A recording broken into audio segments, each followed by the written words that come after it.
Hi friends, இது 2024 நடந்த hostel superintendent come physical training officer இதில் கேட்ட ஒரு பாலிட்டிக் கொஸ்டின் பாருங்கள். சரியான கூற்றை தேர்வு செய்க அப்படின்னு கொடுத்துட்டு ஃபர்ஸ்ட் ஸ்டேட்மெண்ட்டில் மாநிலங்களவை உறுப்பினர் அவருக்கு 30 வயதுக்கு குறைவாக இருத்தல் வேண்டும் அப்படின்னு கொடுத்துருக்காங்க.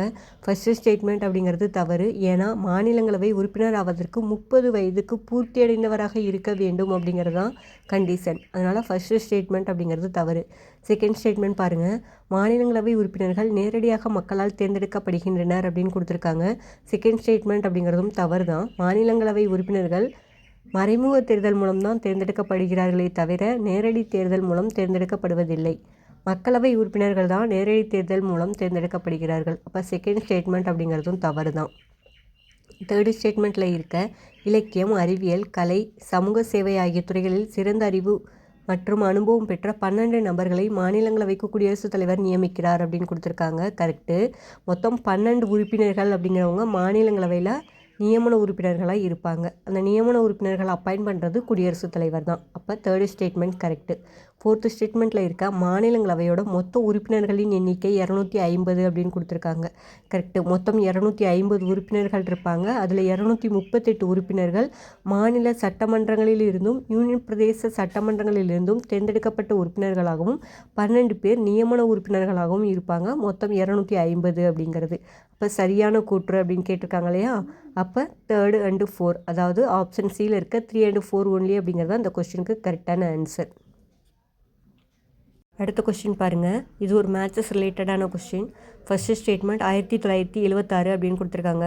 1976 அப்படிங்கிறது 42வது சட்ட திருத்தம் தான் 1976 பண்ணியிருப்பாங்க. 42வது சட்ட திருத்தம் 1976 மினி கான்ஸ்டியூஷன் ஆஃப் இந்தியா அப்படின்னு சொல்லுவாங்க. ஏன்னா 42வது சட்ட திருத்தம் 1976 மூலம் முகப்புரையில் சோசியலிஸ்ட், செக்குலர், இன்டெகிரிட்டி இந்த 3 வார்த்தைகள் சேர்க்கப்பட்டது 42வது சட்ட திருத்தம் 1976 தான். 42வது சட்ட திருத்தம் 1976 யூஸ் பண்ணி தான் என்ன பண்ணுவாங்க அப்படின்னா அடிப்படை கடமைகளை இந்திய அரசியலமைப்பில் சேர்த்திருப்பாங்க. 42வது சட்ட திருத்தம் 1976 படி தான் மாநில பட்டியலில் உள்ள 5 துறைகள் பொது பட்டியலுக்கு மாற்றப்பட்டது. அந்த மாதிரி நிறைய விஷயம் 42வது சட்ட திருத்தம் 1976 யூஸ் பண்ணி பண்ணதுனால தான் 42வது சட்ட திருத்தம் 1976 மினி கான்ஸ்டியூஷன் ஆஃப் இந்தியா அப்படின்னு சொல்கிறாங்க. அப்போ ஃபர்ஸ்ட் ஸ்டேட்மெண்ட் அப்படிங்கிறதுக்கு 3 அப்படிங்கிறது கரெக்டு. செகண்ட் ஸ்டேட்மெண்ட்டில் கொடுத்துருக்க 2007 அப்படின்னு கொடுத்துருக்காங்க இல்லையா? 2007ங்கிறது எதை பற்றி சொல்ல? மூத்த குடிமக்கள் மற்றும் பெற்றோர் நலன்கள் பராமரிப்பு சட்டம் தான் 2007. இது எதில் இருக்குது அப்படின்னா 9th standard social science book இருக்கு இல்லைங்களா? அதில் இந்த பாயிண்ட் கொடுத்துருப்பாங்க.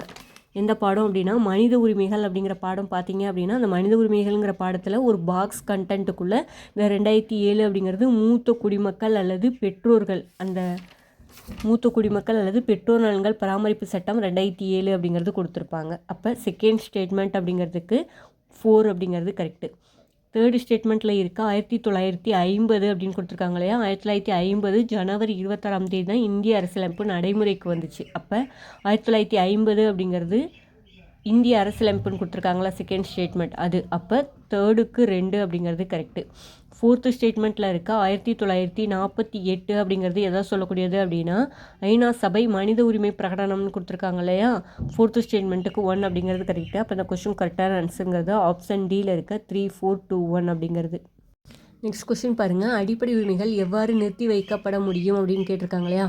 அடிப்படை உரிமைகள் அப்படிங்கிறது பார்ட் 3ல் ஆர்டிக்கிள் 12 to 35 அப்படிங்கிறது அடிப்படை உரிமைகள் பற்றி சொல்லக்கூடியது. அடிப்படை உரிமைகள் அப்படிங்கிற கான்செப்ட் நம்ம அமெரிக்காவிலேருந்து எடுத்திருக்கோம். அடிப்படை உரிமைகள் எவ்வாறு நிறுத்தி வைக்கப்பட முடியும் அப்படின்னா எப்போ நேஷ்னல் எமர்ஜென்சி டிக்ளேர் பண்ணுறாங்களோ அப்போ குடியரசுத் தலைவர் என்ன பண்ணுவார் அப்படின்னா ஒரு ஆணையின் பேரில் அடிப்படை உரிமைகளை ரத்து செய்வார். அதாவது ஆர்டிக்கிள் 359 எதை சொல்லுது அப்படின்னா அவசரநிலை பிரகடனத்தின் போது அடிப்படை உரிமைகள் ரத்து அப்படிங்கிறத சொல்லுது. அவசரநிலை பிரகடனத்தின் போது எல்லா அடிப்படை உரிமைகளும் ரத்தாயிரும் எக்ஸப்ட் 2021 தவிர எல்லா அடிப்படை உரிமைகளையும் ரத்து செய்ய முடியும். ஆப்ஷனில் கொடுத்துருக்க உச்சநீதிமன்றமோ பிரதம மந்திரிக்கோ அடிப்படை உரிமைகளை நிறுத்தி வைக்கிற அதிகாரம் அப்படிங்கிறது கிடையாது. அப்போ இந்த கொஸ்டினுக்கு கரெக்டான ஆன்சருங்கிறது ஆப்ஷன் சியில் இருக்க தேசிய அவசர நிலையின் போது குடியரசுத் தலைவரின் ஆணையினால் அப்படிங்கிறது தான் அந்த கொஸ்டினுக்கு கரெக்டான ஆன்சர். நெக்ஸ்ட் கொஸ்டின் பாருங்கள், ஜனகணமன பாடல் எப்போது இந்திய தேசிய கீதமாக அரசமைப்பு சபையால் ஏற்றுக்கொள்ளப்பட்டது அப்படின்னு கொடுத்துருக்காங்க. ஜனகணமன பாடல் அதாவது நேஷ்னல் ஆண்டம் இருக்கு இல்லையா, அது வந்து ஜனவரி 24, 1950 அன்னைக்கு தான் அரசியல் நிர்ணய சபை அப்படிங்கிறது இதை வந்து தேசிய கீதமாக அக்செப்ட் பண்ணிப்பாங்க. இந்த ஜனகணமன பாடலை எழுதியவர் ரவீந்திரநாத் தாகூர். அவர் வந்து வங்காள மொழியில் தான் எழுதியிருப்பார். அந்த வங்காள மொழியில் எழுதின இந்த பாடலோட இந்தி மொழியாக்கத்தை தான் நம்ம என்ன பண்ணியிருப்போம் அப்படின்னா தேசிய கீதமாக அரசியல் நிர்ணய சபை வந்து ஏற்றுக்கும். இந்த அரசியல் நிர்ணய சபை ஏற்றுக்கிட்ட இந்த தேசிய கீதம் அப்படிங்கிறது 1911 டிசம்பர் 27 கல்கத்தாவில் ஒரு காங்கிரஸ் மாநாடு நடக்கும். அதில் தான் பாடப்பட்டது. இந்த தேசிய கீதம் அப்படிங்கிறது 52 வினாடிகளில் பாடப்பட வேண்டும் அப்படிங்கிறது ஒரு கண்டிஷன். அதையும் நான் வச்சுக்கோங்க. இந்த கொஸ்டின் எங்கே இருக்குது அப்படின்னா 6th புக் இருக்கு இல்லையா, 6th புக்கில் வந்து எந்த பாடம் அப்படின்னா தேசிய சின்னங்கள் அப்படின்னு கொடுத்துருப்பாங்க. அந்த இதில் வந்து இந்த லைன் இருக்குது, நீங்கள் வந்து செக் பண்ணி பார்த்துக்கோங்க. நெக்ஸ்ட் கொஸ்டின் பாருங்கள், இது ரொம்ப ஃபேமஸான கொஸ்டின், நிறைய தடவை கேட்ட கொஸ்டினும் கூட. Doctor B.R. அம்பேத்கர் அவர்களின் கூற்றுப்படி கீழ்கண்ட சட்டப்பிரிவுகள் எது இந்திய அரசியலமைப்பு சட்டத்தின் இதய மற்றும் ஆன்மா என்று அறியப்படுகிறது அப்படின்னு கேட்டிருக்காங்க. அதாவது எந்த ஆர்டிக்கிளில் டாக்டர் B.R. அம்பேத்கர் அப்படிங்கிறவர் heart and soul of Indian constitution அப்படின்னு சொல்லியிருப்பாரு அப்படின்னா ஆர்டிக்கிள் 32 தான் heart and soul of Indian constitution அப்படின்னு சொல்லியிருப்பாங்க. அப்போ அந்த கொஸ்டினுக்கு கரெக்டான ஆன்சர் அப்படிங்கிறது ஆப்ஷன் டி தான். ஆர்டிக்கிள் 32 எது ரிலேட்டட் அப்படின்னா நீதி பேராணைகளை வெளியிடக்கூடிய அதிகாரம். ஆர்டிக்கிள் 32 அப்படிங்கிறது உச்ச நீதிமன்றம் இருக்கு இல்லையா, சுப்ரீம் கோர்ட் வந்து நீதி பேராணைகளை வெளியிடக்கூடிய அதிகாரம். அதே ஹைகோர்ட் அப்படிங்கிறது நீதி பேராணைகளை வெளியிடும் அதிகாரம் அப்படிங்கிறது ஆர்டிக்கிள் 226 நான் வச்சுக்கோங்க. இப்போ ஆப்ஷன் ஏ பாருங்கள், ஆர்டிக்கிள் 28 அப்படின்னு கொடுத்துருக்காங்க இல்லையா, 28 அப்படிங்கிறது மொத்தம் 7 அடிப்படை உரிமைகள் இருக்குது. அதில் 4வது அடிப்படை உரிமையான சமய உரிமை அப்படிங்கிறது வரும் இல்லையா, அதில் தான் ஆர்டிக்கிள் 28 அப்படிங்கிறது வரும். ஆர்டிக்கிள் 28 எதை பற்றி சொல்லக்கூடியது அப்படின்னா பொது கல்விக்கூடங்களில் மதசார்பற்ற தன்மையை கடைபிடிக்கணும் அப்படிங்கிறத சொல்கிறதான் ஆர்டிக்கிள் 28 அப்படிங்கிறது. ஆர்டிக்கிள் 29 அப்படின்னா கல்வி மற்றும் கலாச்சார உரிமை அப்படின்னு வரும்ல, அந்த இதுக்கு கீழே ஆர்டிக்கிள் 29 வரும். அது வந்து சொந்த மொழி, எழுத்து, கலாச்சாரம் ஆகியவற்றை பேணுதல், அது ரிலேட்டடானது. ஆர்டிக்கிள் 30 அப்படின்னா அதுவும் கல்வி கலாச்சார உரிமைகளுக்கு கீழே தான் வரும். 30 எதை சொல்லக்கூடியது அப்படின்னா சிறுபான்மை இனத்தவர்கள் கல்வி நிறுவனங்களை உருவாக்கி அவற்றை நிர்வகிக்கக்கூடிய உரிமையை பற்றி சொல்லக்கூடியது ஆர்டிக்கிள் 30. நமக்கு heart and soul of Indian constitution B.R. Ambedkar எதை சொல்லியிருப்பாரு, ஆர்டிக்கிள் 32. அப்போ ஆப்ஷன் டி அப்படிங்கிறது தான் இந்த கொஸ்டின் கரெக்டான ஆன்சர். நெக்ஸ்ட் கொஸ்டின் பாருங்கள், மாநிலங்களவையின் தலைவராக செயல்படுகிறவர் அப்படின்னு கேட்டிருக்காங்க இல்லையா, அதே இங்கிலீஷில் பாருங்களேன், எக்ஸ் அஃபீசியோ சேர்மான் ஆஃப் ராஜ்யசபா அப்படின்னு கேட்டிருக்காங்க. அதாவது எக்ஸ் அஃபீசியோ அப்படின்னா என்ன அப்படின்னா யார் அதாவது துணை குடியரசுத் தலைவராக தேர்ந்தெடுக்கப்படுறாங்களோ அவங்க தான் என்ன பண்ணுவாங்க, ராஜ்யசபாவுக்கு தலைவராகவும் இருப்பாங்க. எக்ஸ் அஃபீசியோ அப்படின்னா பதவி வழி தலைவர் அப்படின்னு அர்த்தம். யார் ஒருத்தவங்க துணை குடியரசுத் தலைவராக செலக்ட் பண்ணுறாங்களோ அவங்களத்தான் ராஜ்யசபாவுக்கு தலைவராகவும் அப்பாயிண்ட் பண்ணுவாங்க. அதுதான் எக்ஸ் அஃபீசியோ அப்படிங்கிறது. அப்போ மாநிலங்களவையின் தலைவராக செயல்படக்கூடியவர் அப்படிங்கிறவர் துணை குடியரசுத் தலைவர் இருக்கார் இல்லையா, வைஸ் பிரசிடென்ட் தான் எக்ஸ் அஃபீசியோ ஆஃப் ராஜ்யசபாவாக செயல்படுவார். அப்போ இந்த கொஸ்டினுக்கு கரெக்டான ஆன்சருங்கிறது ஆப்ஷன் பியில் இருக்க துணை குடியரசுத் தலைவர் அப்படிங்கிறது. நெக்ஸ்ட் கொஸ்டின் பாருங்கள், பின்வருவனவற்றுள் எந்த குழு அல்லது ஆணையம் மத்திய மாநில உறவுகள் பற்றி பரிந்துரை செய்தன அப்படின்னு கொடுத்துருக்காங்க இல்லையா.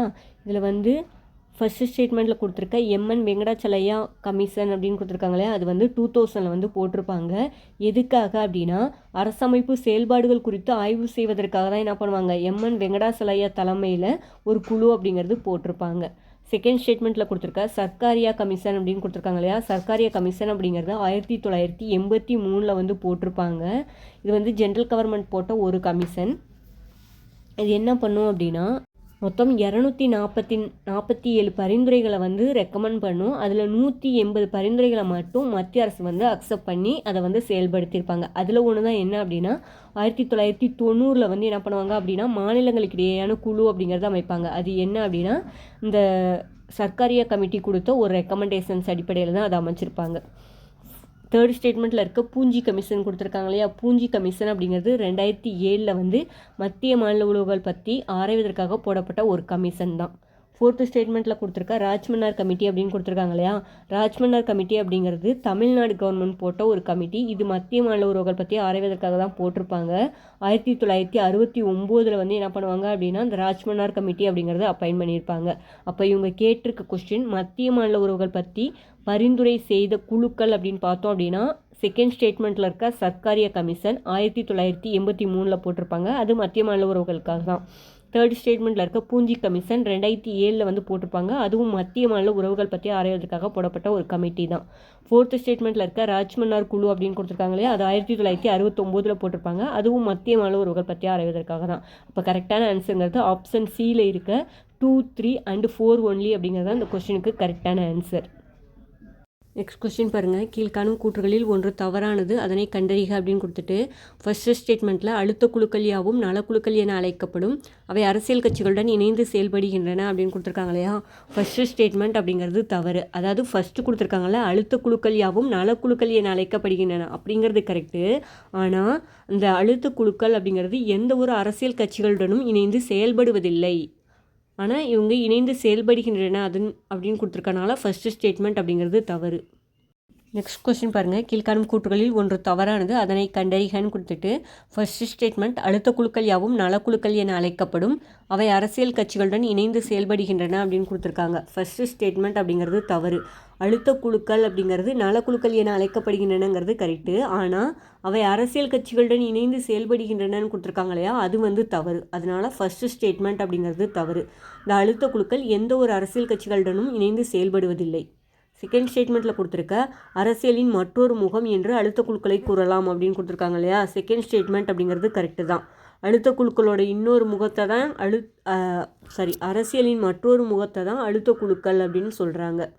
தேர்ட் ஸ்டேட்மெண்ட்டில் இருக்க பல அழுத்த குழுக்கள் ஆராய்ச்சிகள் மேற்கொள்வதுடன் இணைய தகவலையும் பராமரித்து வருகின்றன அப்படின்னு கொடுத்துருக்காங்க. கரெக்டு. அழுத்த குழுக்கள் ஆராய்ச்சி செஞ்சு இணையதளங்களை பராமரிக்கிற வேலையும் பார்க்குறாங்க. அது மட்டும் இல்லாமல் 4th ஸ்டேட்மெண்ட்டில் கொடுத்துருக்க அரசின் கொள்கைகளை உருவாக்குறதுலையும் முக்கிய பங்காற்றுறாங்க. அந்த முக்கியமான தகவல்களை அரசுக்கு கொடுக்கறதுலையும் ஹெல்ப் பண்ணுறாங்க. அப்போது 4th ஸ்டேட்மெண்ட் அப்படிங்கிறதும் கரெக்டு தான். இந்த கொஸ்டினுக்கு தவறானது தான் கேட்டிருக்காங்க. ஆப்ஷன் ஏ அப்படிங்கிறது தான் இந்த கொஸ்டினுக்கு கரெக்டான ஆன்சர். இந்த கொஸ்டின் அப்படிங்கிறது 9th சோசியல் சயின்ஸ் புக்கில் தேர்தல், அரசியல் கட்சிகள் மற்றும் அழுத்த குழுக்கள் அப்படிங்கிற ஒரு பாடம் இருக்கு இல்லையா, அதில் அழுத்த குழுக்கள் அப்படிங்கிற டாப்பிக்கில் தான் என்ன பண்ணியிருக்காங்க அப்படின்னா இந்த கொஸ்டின் வந்து கேட்டிருக்காங்க.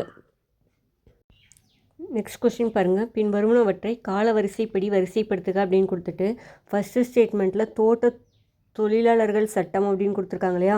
தோட்ட தொழிலாளர்கள் சட்டம் அப்படிங்கிறது 1951 வந்து கொண்டு வந்திருப்பாங்க. செகண்ட் ஸ்டேட்மெண்ட் பாருங்கள். இந்து விதவை மறுமண சட்டம் அப்படின்னு கொடுத்துருக்காங்க இல்லையா. இந்து விதவை மறுமண சட்டம் அப்படிங்கிறது 1856 வந்து கொண்டு வந்திருப்பாங்க.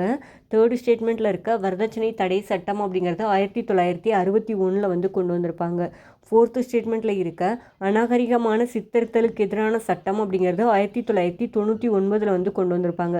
இந்த குரோனாஜிக்கல் ஆர்டர் படி நம்ம ஆர்டர் பண்ணோம் அப்படின்னா இதுக்கு கரெக்டான ஆன்சருங்கிறது ஆப்ஷன் சியில் இருக்க 2, 1, 3, 4 அப்படிங்கிறது தான். இந்த கொஸ்டின் எதுலேருந்து கேட்டிருக்காங்க அப்படின்னா 8th ஸ்டாண்டர்டில் சோசியல் சயின்ஸ் புக்கில் மனித உரிமைகளும் ஐக்கிய நாடுகள் சபையும் அப்படின்னு கொடுத்துட்டு ஒரு பாக்ஸ் வந்து கொடுத்துருப்பாங்க.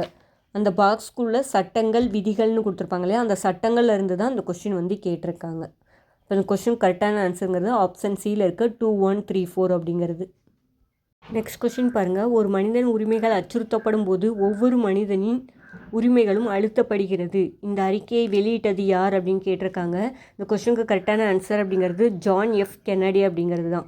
அதாவது ஒரு மனிதனின் உரிமைகள் அச்சுறுத்தப்படும் போது ஒவ்வொரு மனிதனின் உரிமைகளும் அழுத்தப்படுகின்றன அப்படிங்கிற அறிக்கையை வெளியிட்டவர் வந்து ஜான் எஃப் கென்னடி. இந்த கொஸ்டின் எங்கே இருக்குது அப்படின்னா 9th சோசியல் சயின்ஸ் புக்கில் மனித உரிமைகள் அப்படிங்கிற பாடம் கொடுத்துருப்பாங்க. அந்த பாடத்தோட ரொம்ப எண்டில் கீழே பார்த்தீங்க அப்படின்னா அந்த பாடம் முடிகிற இடத்துல கொடுத்துருப்பாங்க. ஒரு மனிதனுடைய உரிமைகள் அச்சுறுத்தப்படும் போது ஒவ்வொரு மனிதனுடைய உரிமையும் குறைக்கப்படுகிறது என்றார் ஜான் எஃப் கென்னடி அப்படின்னு சொல்லிட்டு அந்த இடத்துல இருந்து தான் அந்த கொஸ்டின் கேட்டிருக்காங்க. கொஸ்டின் கரெக்டான ஆன்சருங்கிறது ஆப்ஷன் டியில் இருக்க ஜான் கென்னடி அப்படிங்கிறது. நெக்ஸ்ட் கொஸ்டின் பாருங்கள், கல்விக்கான உரிமையானது எந்த வயதினை சேர்ந்த அனைத்து குழந்தைகளுக்கும் இலவச மற்றும் கட்டாய கல்வியை வழங்குகிறது அப்படின்னு கொடுத்துருக்காங்க இல்லையா. ரைட் டு எஜுகேஷன் அப்படிங்கிறது 6 முதல் 14 வயதுக்குட்பட்டவர்களுக்கான இலவச கட்டாய கல்வி அப்படிங்கிறது. நம்மளுடைய 11வது அடிப்படை கடமை.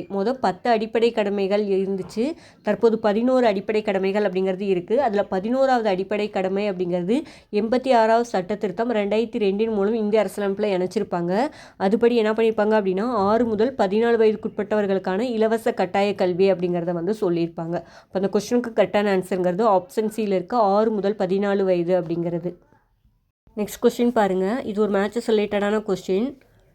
கீழே கொடுத்துருக்க எல்லாமே அடிப்படை உரிமைகள்லேருந்து கேட்டிருக்காங்க. அடிப்படை உரிமைகள்ங்கிறது பார்ட் 3ல் ஆர்டிக்கல் 12 to 35 கீழே வரும். மொத்தம் 7 அடிப்படை உரிமைகள் இருந்துச்சு, தற்போது 6 அடிப்படை உரிமைகள் மட்டும்தான் இருக்குது.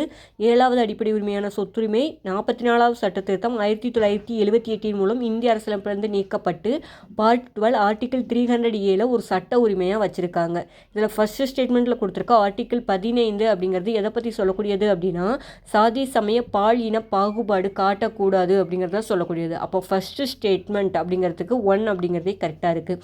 செகண்ட் ஸ்டேட்மெண்ட்டில் இருக்க ஆர்டிக்கிள் 16 எதை சொல்லுது அப்படின்னா பொது வேலை வாய்ப்பில் அனைவருக்கும் சம வாய்ப்பு அப்படிங்கிறத சொல்லக்கூடியது. இப்போ செகண்ட் ஸ்டேட்மெண்ட்டுக்கு 2 டைரெக்டாகவே நேருக்கு நேராகவே கொடுத்துருக்காங்க. அப்போ 2க்கு 2 அப்படிங்கிறது கரெக்டு.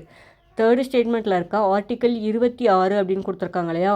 ஆர்டிக்கிள் 26 எதை சொல்லும் அப்படின்னா மத நிறுவன சொத்துக்களை அந்த மத நிறுவனமே நிர்வகித்தல் பற்றி சொல்லக்கூடியது. அப்போ அந்த சமய விவகாரங்களை நிர்வகிக்கும் சுதந்திரம் அப்படின்னு கொடுத்துருக்காங்க இல்லையா. தேர்டுக்கு தேர்டு நேராகவே கரெக்டாக இருக்குது. ஃபோர்த்து ஸ்டேட்மெண்ட்டில் இருக்க ஆர்டிக்கிள் 29ல் 2 அப்படிங்கிறது அரசு உதவி பெறும் கல்வி நிறுவனங்களில் பாகுபாடு காட்ட தடை அப்படிங்கிறத சொல்லக்கூடியதான் ஆர்டிக்கிள் 29ல் 2. அப்போ எல்லாமே நேருக்கு நேராகவே மேட்ச் ஆகிருக்கு. அப்போ இந்த கொஸ்டினுக்கு கரெக்டான ஆன்சருங்கிறது ஆப்ஷன் சியில் இருக்க 1 2 3 4 அப்படிங்கிறது. நெக்ஸ்ட் கொஸ்டின் பாருங்கள், பண்பாடு என்பது மக்களின் மொழி உணவு உடை சமூக பழக்க வழக்கங்களை குறிக்கும் அப்படின்னு கொடுத்துருக்காங்க. கரெக்டு தான். கல்ச்சர்னால் என்ன அப்படின்னா language food dress social habitats of people அதை பற்றி சொல்லக்கூடியது. அப்போ ஃபர்ஸ்ட் ஸ்டேட்மெண்ட் கரெக்டு தான். இந்தியாங்கிறது பன்முக பண்பாட்டு கேந்திரமாக உள்ளது அப்படிங்கிறது நமக்கு தெரியும். இந்தியாங்கிறது மல்டிபிள் கல்ச்சரல் ஹப் அப்படிங்கிறது கரெக்டு தான். அப்போ ரெண்டுமே கரெக்டு. நெக்ஸ்ட் கொஸ்டின், இந்திய அரசியலமைப்பின் டேஷ் பிரிவின் கீழ் அரசு நிதியுதவி பெறும் எந்த நிறுவனங்களிலும் சமய கல்வியை வழங்குவதை தடை செய்யப்பட்டுள்ளது அப்படின்னு கேட்டிருக்காங்க இல்லையா. ஆர்டிக்கிள் 28 அப்படிங்கிறது எதை பற்றி சொல்லக்கூடியது அப்படின்னா பொது கல்விக்கூடங்களில் மதச்சார்பற்ற தன்மையை கடைபிடித்தல். அதாவது சமயக்கல்வி வழங்குவதை தடை செய்கிறது அப்படின்னு சொல்கிறாங்க இல்லையா.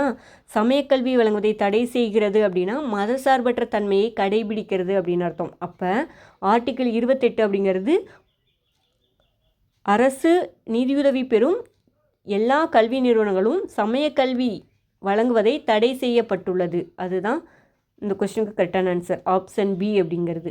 ஆர்டிக்கிள் 28 அரசு நிதியுதவி பெறும் எந்த நிறுவனத்திலும் சமயக்கல்வியை வழங்குவதை தடை செய்கிறது அப்படிங்கிறது இந்த கொஸ்டினுக்கு கரெக்டான ஆன்சர்.